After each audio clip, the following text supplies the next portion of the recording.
Jesus remained conscious on the cross until exhaustion and thirst kicked in. And it says in John chapter 19, verse 28 to 30, after this, Jesus, knowing that all things were now accomplished, that scriptures might be fulfilled, saith, I thirst. Now there was set a vessel full of vinegar, and they filled a sponge with vinegar, and put it upon hyssop, and put it to his mouth. When Jesus therefore had received vinegar, he said, it is finished.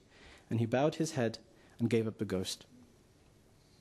Now, this has been mentioned in 4 Gospels, and I will read the account from them as well.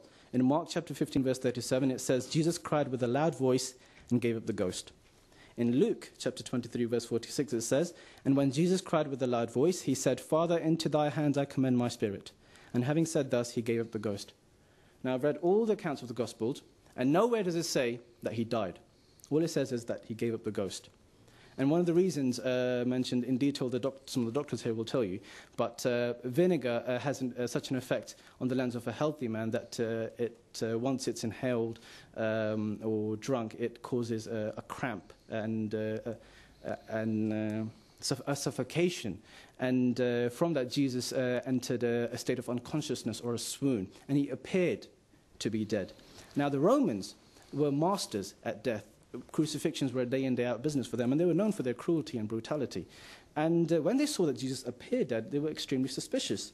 And then it says, then came the soldiers and brake the legs of the first and of the other, which was crucified with him. So the 2 people that were crucified with Jesus, their legs were broken. But when they came to Jesus and saw that he was dead already, they brake not his legs. They were kind of suspicious that this person has already died. There hasn't been much time, and because he appeared dead.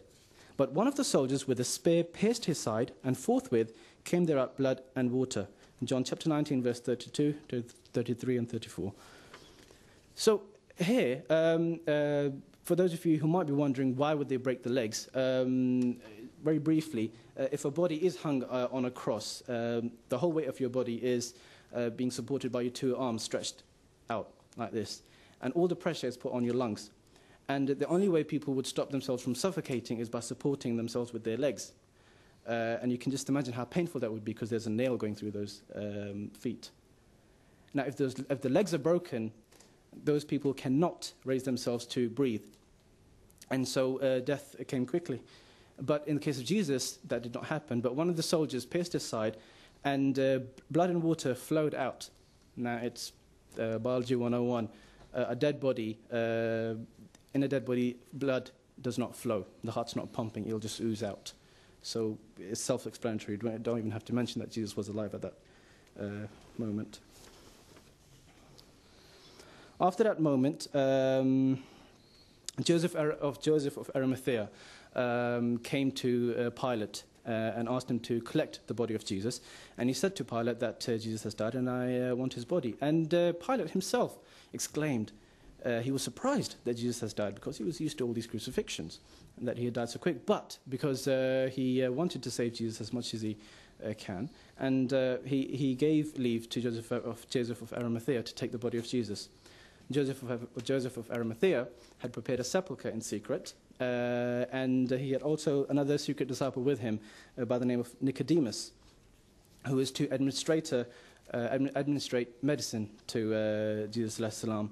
Jesus alayhi salam's body was wrapped in linen, and certain aloes were applied to him. It says in John chapter 19, verse 39, and there came also Nicodemus, which at first came to Jesus by night, and brought a mixture of myrrh, and aloes, about 100-pound weight. Now, any sort of ointment would not be applied to a dead person. It just doesn't make sense. In those days, aloes were used for cures, even before, 100 years before even Jesus alayhi salam's birth. Alexander the Great is known to have conquered an island to capture aloes to treat their wounded. So Jesus remained in the sepulchre, and that's where with the help of the ointments and the airflow of the cave, probably he healed by the grace of Allah. And he had actually mentioned in Matthew chapter 26:32, but after I am risen again, I will go before you into Galilee. And Jesus had made a prophecy that once I'm risen again from a state of death, which he was in, he will then travel to Galilee, because he cannot remain in Jerusalem where he was being persecuted by the Jews. So he stayed there 3 days in the sepulchre, left, and the first person that he met was Mary Magdalene, who at first did not recognize Jesus because he was in the gardener's clothes. So he disguised himself in the gardener's clothes, and he told Mary Magdalene to go to his disciples and tell them what she saw.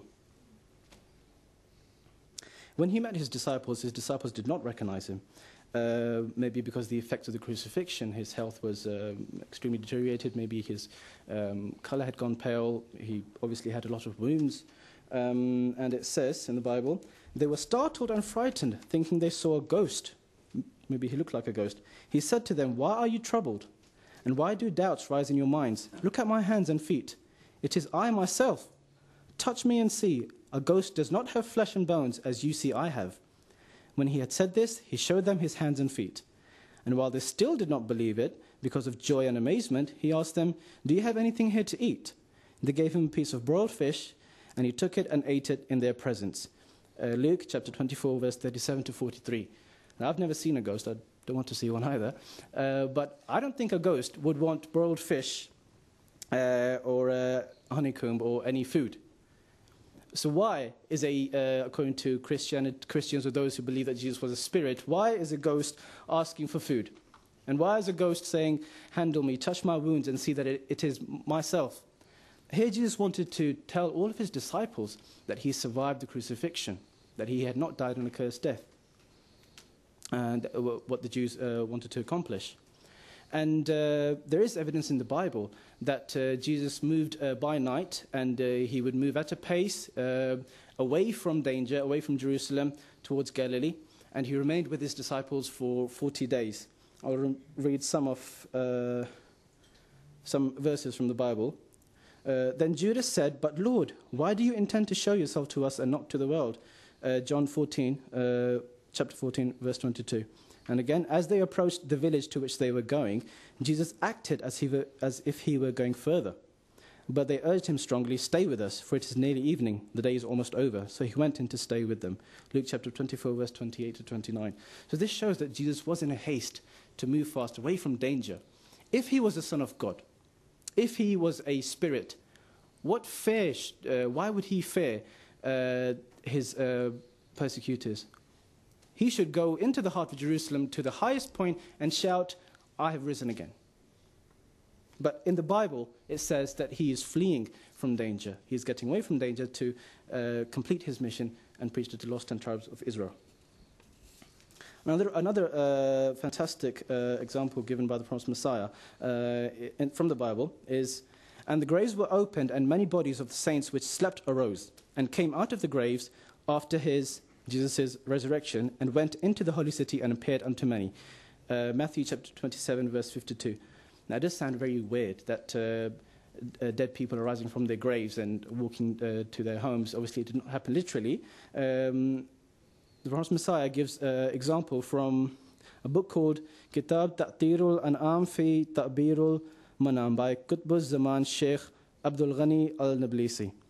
And the reason he gave, the interpretation of this dream that he gave, is that if anyone sees a dream or a vision of the nature of Kashf, that the dead have come out of their graves and have made for their homes, the interpretation is that a prisoner would be released from his bondage and that he would be rescued from the hands of persecutors. The context shows that this prisoner would be a great and high personage. So this shows that, like I said at the beginning, that God speaks to his beloved through dreams and visions. And this way, God told his true followers, the true followers of Jesus, that Jesus had survived. And this is also mentioned in the book 10,000 Dreams Interpreted by Gustavus Miller. And the bit after this is about the ascension of Jesus to heaven, but due to the shortage of time, I can't speak much on that. But I will say this last verse from the Bible. "And then shall appear the sign of the Son of Man in heaven. And then shall all the tribes of the earth mourn. And they shall see the Son of Man coming in the clouds of heaven with power and great glory." Matthew chapter 24, verse 30.